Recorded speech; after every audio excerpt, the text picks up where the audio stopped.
Hey there, it's Blair here at Time Trades. Thanks for joining me this weekend. I've got a special presentation sharing some new research with you. So sit back, relax, grab a coffee, enjoy, and hopefully we will all learn something together. Okay, so what you're looking at here is the current forecast. So far, it's proceeding very, very well. 2 weeks ago, we drew this yellow arrow on the chart. Last week, it popped up a little bit right around this Gann wave blue. And the past week, of course, it continued down quite quickly. One of the things you'll notice too is the last three Gann wave blues have been local highs followed by sell-offs, and the sell-offs are getting stronger and stronger. So that's something to notice is the strength of the Gann wave blue seems to be increasing there. That's the lowest part of the Gann wave cycle. Gann wave yellow, of course, being the highest, and the green lines, Gann wave green, is right in the middle of the 0 point of the cycle. Okay, so again, it's too early to judge this forecast, but it remains on track. It's right on the yellow line that we drew 2 weeks ago. So it looks like we are, if things continue the way they have been, we are going to land in this green box here in about a week, plus or minus a couple days on either side. That will align with the Gann wave yellow. And roughly, I think in terms of price, we're looking at around this magic level here, around 15,100 on the NQ futures. And we can also turn on our Mars cycle fans because those also give some good indications of support. And we see a couple levels of support here with this lighter blue fan coming through the top part of the green box, and this 1x1 that started way down here in December of 2022. That's slicing through the lower part of the green box, plus the magic level. So we've got a pretty good cluster of support around there from our Gann fans anchored to Mars cycles. Now, there's a couple interesting things I want to share with you, specifically around these Gann waves and how they behave at tops, because I'm seeing some similarities between what's going on here and what went on in December of 22. At the all-time high. So if we go back to December of 2021. So we can see here that we had a high at a Gann wave yellow, a low at a Gann wave blue, and then that inverted. We got a low at a yellow and a high at a blue, and the high at the blue was the last high before the big drop. Okay, so where are we now? We could be coming into, let's just scoot forward here, fast forward to current time. We just had a high a couple days after the Gann wave yellow. This is a little ambiguous. We think this one here, this Gann wave yellow, is going to align with this low. If that does indeed come to pass, then that will set up the inversion that's the same inversion that we saw in December 2021. So that inversion setup will be confirmed with a high over here in late August.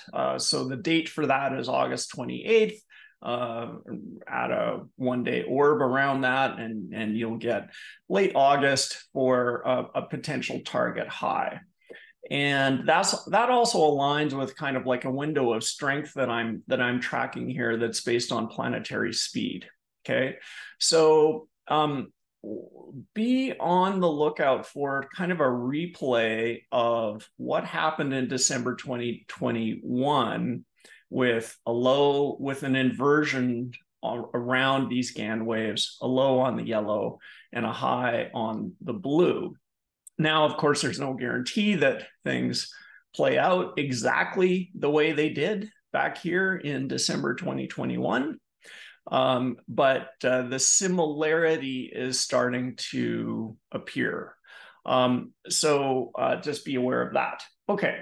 The next thing I want to share with you guys is this window of strength that I'm talking about between August 14th and August 28th. Okay, so to show that, I'm going to flip over to time trades.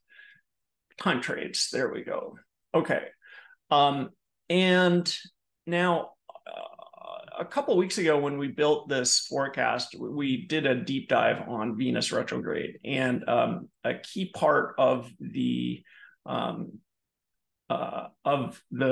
logic was that halfway through Venus retrograde, Venus actually starts accelerating, right? So it's still, the motion is still negative relative to Earth. The speed is still negative, but it's the negative speed is reducing over time. So it's the acceleration is positive, and that happens right around the midpoint of the retrograde cycle, which is right at the Venus-Sun conjunction, which is August 14th. Okay, so that is something that we wanted to be aware of. Now, what's this window of strength? The window of strength is when we have both Venus and Mars accelerating. Okay, so the green line is Mars movement, and right around August 14th, which is right here, we get that midpoint of the Venus retrograde cycle.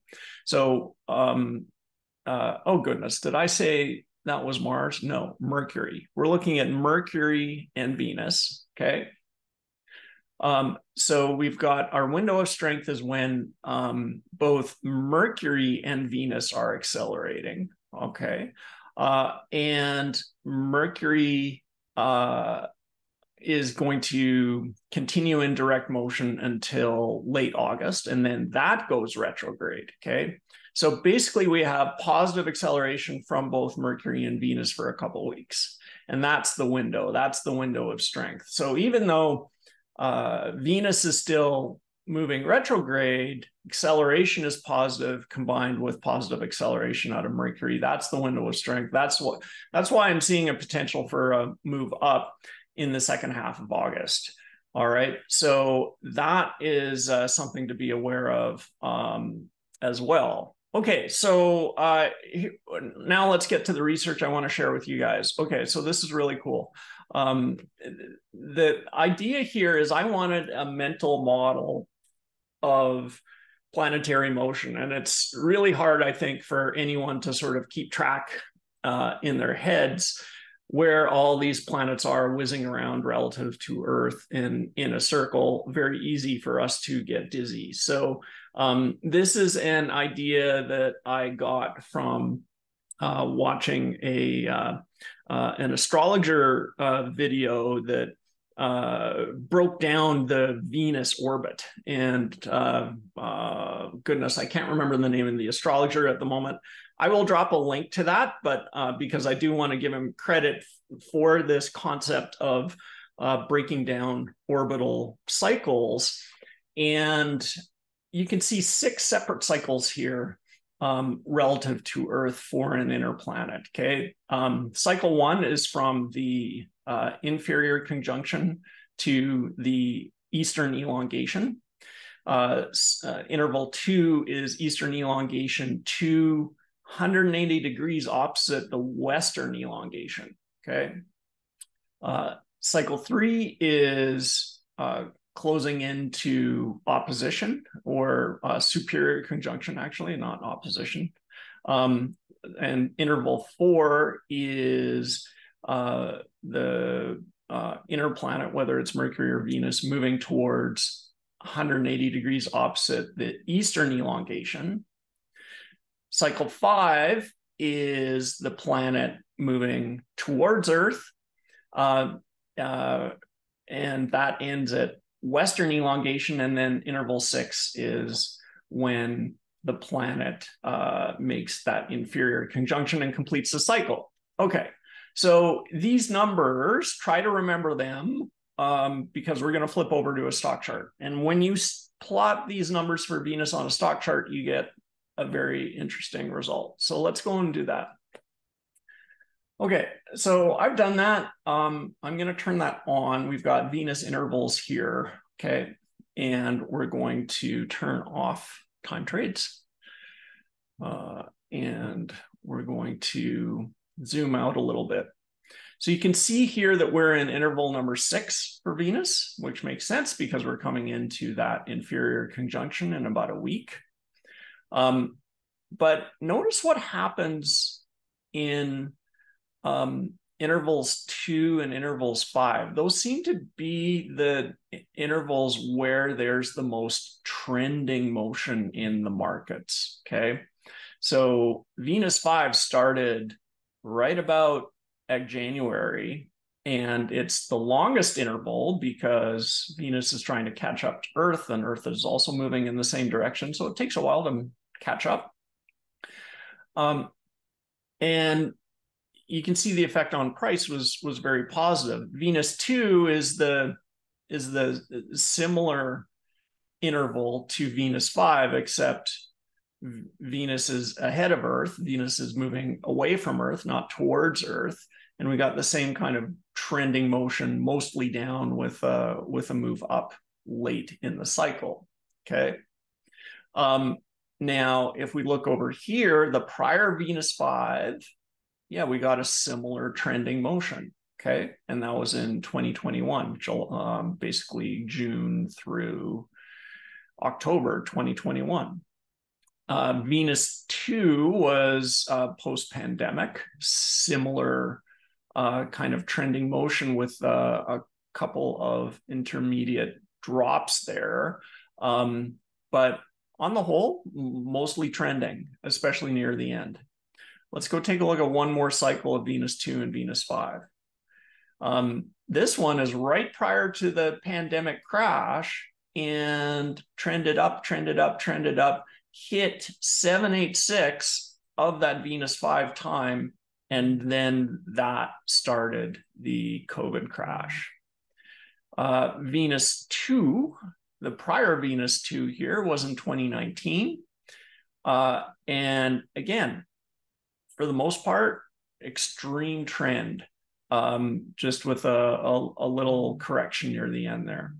All right.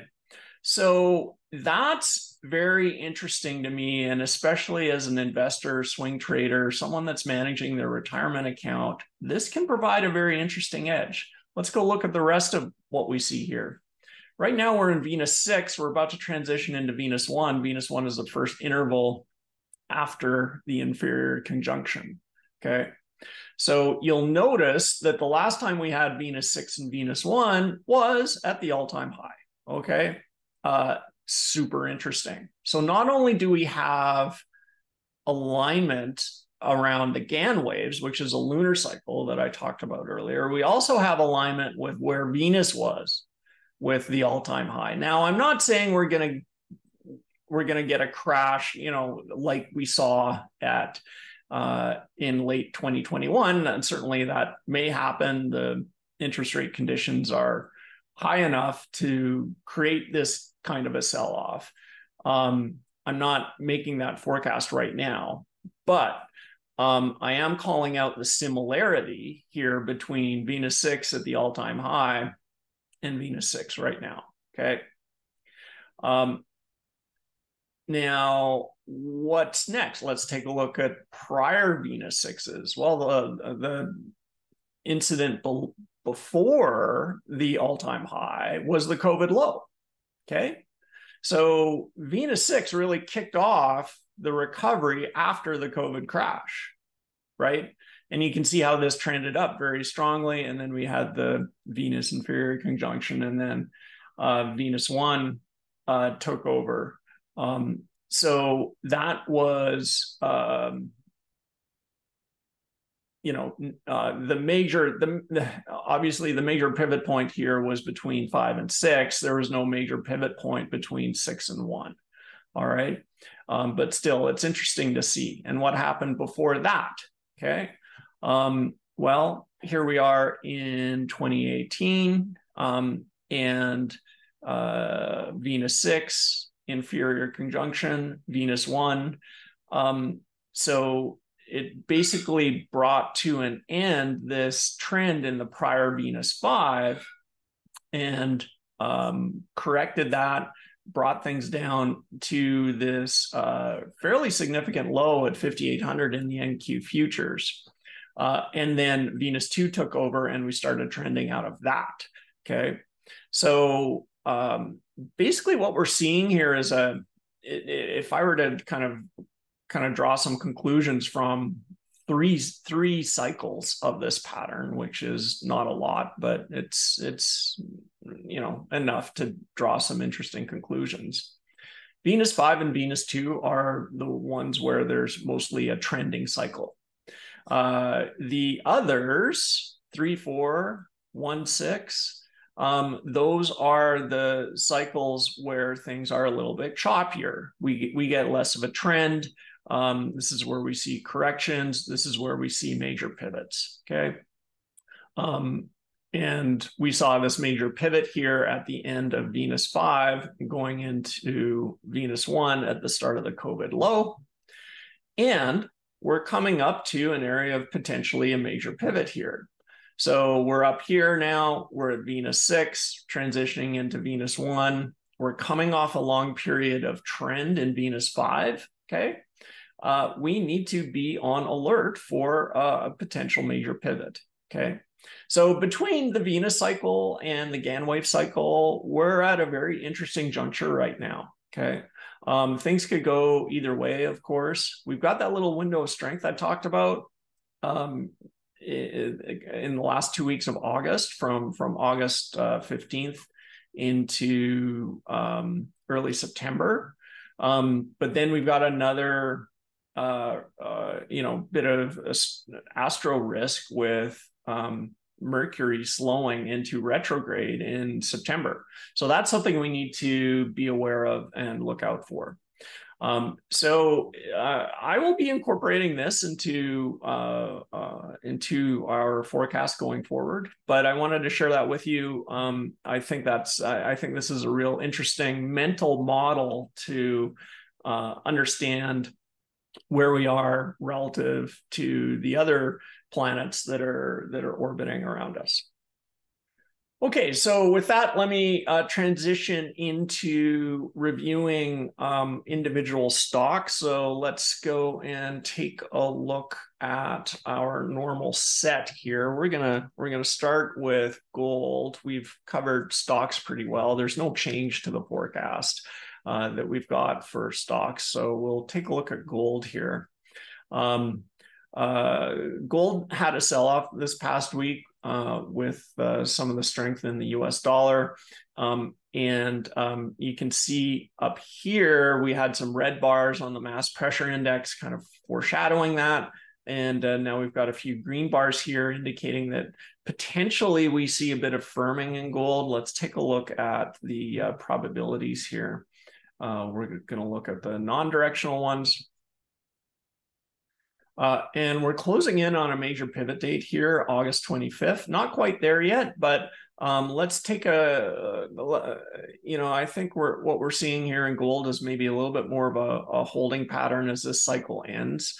If anything, when it comes to gold, I'd want to be, following the trend here. The trend is down. We've got a pivot window starting August 22, peaking August 25th. We've got the mass pressure index showing basically sideways motion for the next 2 weeks. So I think the opportunity with gold here really isn't so much on the downside, but I think it's more to look for an opportunity to get positioned late August.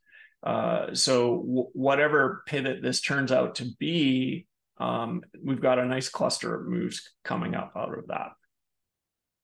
Okay, so that's gold. Let's take a look at Bitcoin. Okay, so Bitcoin continues to tread water / move down here. Let me just turn off Gann fans. It's boring. Like, there's no two ways about it. Bitcoin is just, this is a perfect example of a correction in time, and it's just really boring. It's almost like it's waiting for something to happen. We have a small little spike in potential pivots coming up August 7th. That's tomorrow. That's Monday. But we do have a growing probability of moves coming up. So we may finally see a move in Bitcoin coming up. And interesting to see it peak here August 21st during that window of strength that I was talking about.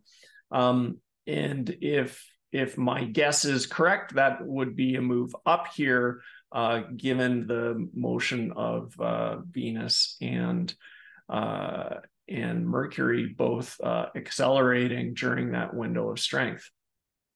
Okay, so that's Bitcoin. Again, if you're into scalping, I mean, I guess that's about the only thing we can do here.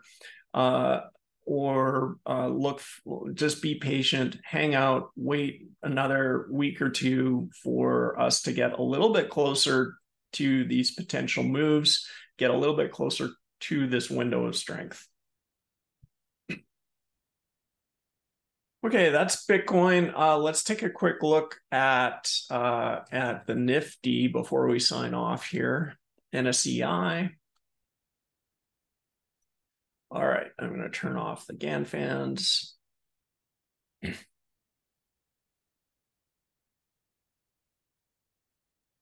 Okay, so what are we seeing here on the Nifty? All right, so we've seen some big moves down. You can see how the machine learning has adjusted to that. So as these moves happen, the machine learning learns from that and makes new associations. So that's why we're seeing a little bit more purple bars here, because they are associated with big moves.